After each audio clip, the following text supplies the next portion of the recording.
When you're struggling with money, the internet has no shortage of advice. Save more, spend less, invest early, cut subscriptions, build a second income stream. And sure, some of it is helpful. But some of it? It actually makes things worse. Not because it's wrong in theory, but because it's disconnected from reality. A lot of financial advice sounds good, but only works under specific conditions. Stable income, emergency fund already in place, no debt, high financial literacy, time, energy, and mental bandwidth to act on it. But most people don't have all of that when they're starting. They're juggling bills, stress, uncertainty, and trying to stay afloat. And when advice doesn't match their situation, it doesn't help. It just makes them feel worse, like they're failing, falling behind, or just not trying hard enough. But that's not true. The truth is, financial advice only works if it fits the person receiving it. What helps one person can seriously hurt another. That's what this video is about. We're going to look at some of the most popular pieces of financial advice, the kind that gets repeated everywhere, and break down why it's not always helpful. Not to shame anyone who follows it. Not to say you shouldn't try, but to remind you, just because something is popular doesn't mean it's right for you. Let's start with one of the most repeated and most misleading financial cliches of all time. Just stop buying coffee. You've heard it 100 times. If you just stopped buying that $5 latte every day, you'd save over 1-800s a year. Sounds logical, right? Except it's nonsense. This advice treats your financial situation like a math problem, but ignores the emotional, social, and structural side of money. First, let's break down the logic. Yes, small daily habits add up, but cutting your coffee won't magically make you financially stable. You don't go broke because of espresso. You go broke because of things like housing that eats 50% of your income, medical bills, student loans, unpredictable income, inflation outpacing wages. In that context, skipping a coffee doesn't solve anything. At best, it saves you a few dollars. At worst, it distracts you from the real problem. Second, this advice subtly shames people for enjoying small pleasures. It says, you're struggling because you're indulgent. That's not just false, it's insulting. And finally, it creates a false sense of control. You start obsessing over tiny cuts, while ignoring bigger, more strategic moves. You feel guilty for buying lunch, but have no idea how to negotiate your salary, manage taxes, or set boundaries with spending triggers. The truth, if a coffee brings you joy, stability, or a mental reset in a hard day, it might be worth far more than $5. Financial progress isn't about cutting everything you enjoy. It's about building a system where you know where your money goes and choose how to use it. In the next part, we'll talk about a more modern pressure, the push to invest, no matter what. These days, it feels like everyone is telling you to invest. If you're not investing, you're falling behind. Your money is dying in savings.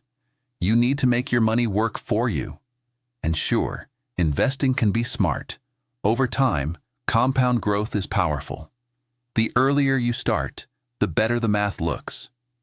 But here's the problem. Not everyone is in a position to invest.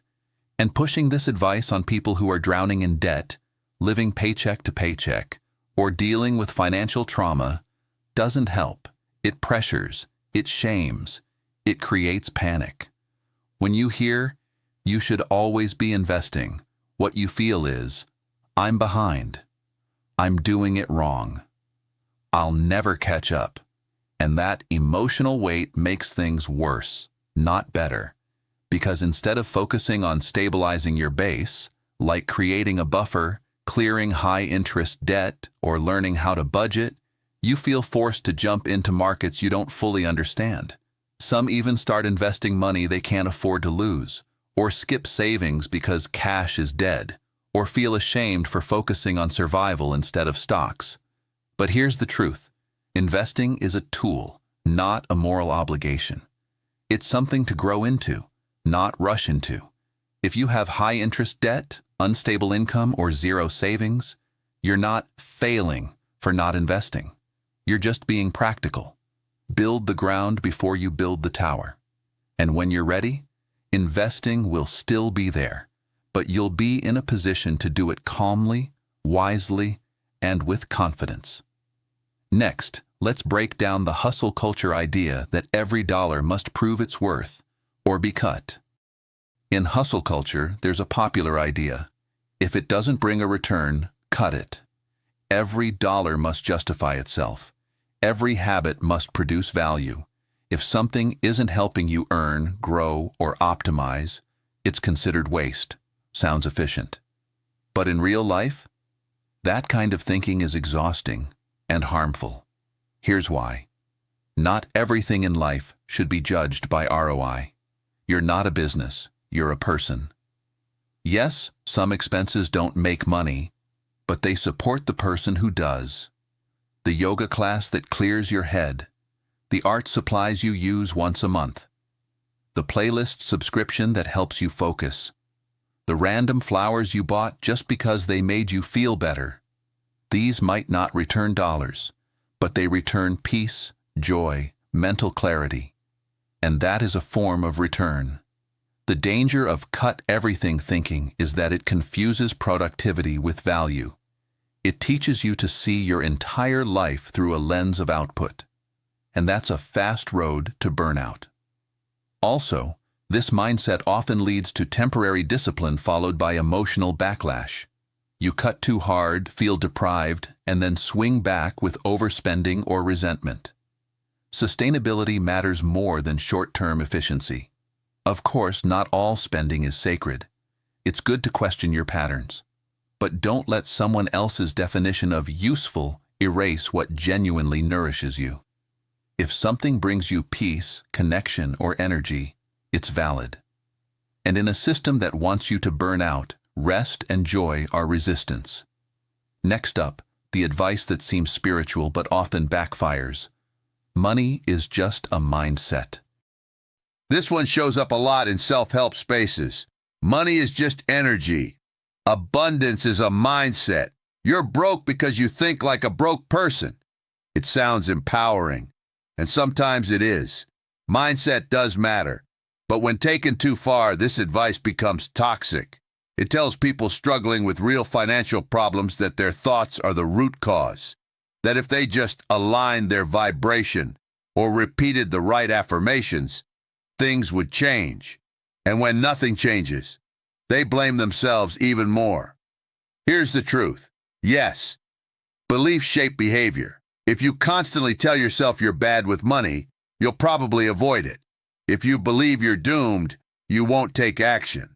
But mindset alone doesn't cover rent that's too high, medical debt, unequal access to education, low wages, inflation. Thinking rich doesn't pay the bills, and treating financial struggle as a spiritual failure is cruel. It's also misleading, because money mindset advice often skips the practical steps. No mention of budgeting, negotiation, boundaries, or education. Just vibes. You're not broke because you're negative. You're not in debt because you didn't believe hard enough. You're here because life is complex, and so is money. A healthy money mindset isn't about pretending everything is fine. It's about building trust with yourself, facing numbers without fear, taking action from a place of care, not shame. So yes, mindset matters. But it's not just mindset. It's mindset plus skill, plus action, plus time. Next, let's look at what actually helps, and how to tell the difference between empowering advice and pressure disguised as guidance. So, how do you know if financial advice is actually helpful? Start with this question. Is this built for someone like me? Because most advice comes without context. It's packaged as universal, but it's often based on assumptions that don't match your life. Advice that works for a single guy in tech with no debt won't work the same for a mom of two juggling 3 part-time jobs, or a freelancer with variable income, or someone still recovering from financial trauma. Good advice doesn't ignore that. It asks who you are, what you're carrying, and where you're starting from. Here's how to spot advice that actually helps.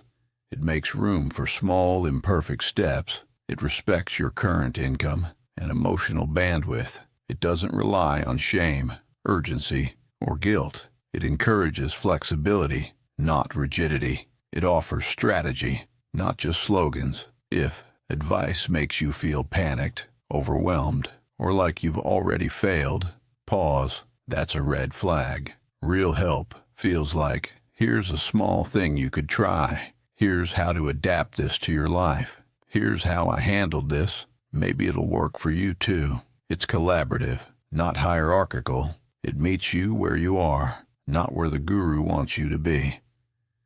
You don't have to follow every rule. You just have to find a rhythm that works for you in this season of your life. And the best part? You can build your own framework, one that honors your needs, pace, and values. Let's close with that idea in the final chapter. Here's what it all comes down to. You don't need to follow every piece of financial advice you hear. You don't need to copy someone else's system. You need to build something that fits you, your income, your challenges, your goals, your nervous system. That's not weakness. That's intelligence. Because financial advice should serve you, not control you. So instead of asking, "Am I doing it right?" try asking, "Does this help me feel more clear, more capable, more calm?" That's your compass. Build your own framework, one step at a time. Maybe that means tracking expenses for 10 minutes a week. Maybe it means building a savings buffer before investing.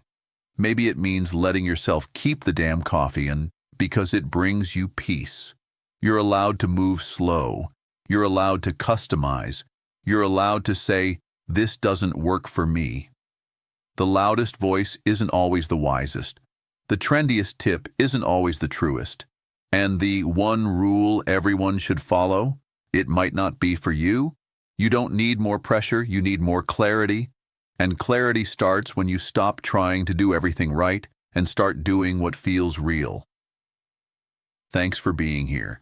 If this resonated, share what piece of advice never worked for you, or what you've learned to do differently. Your financial future isn't built on hacks. It's built on awareness. And you already have what it takes. If this video made something click for you, consider subscribing. Hit the bell so you don't miss the next one and leave a comment. Even just a thanks or your own story. I read everything.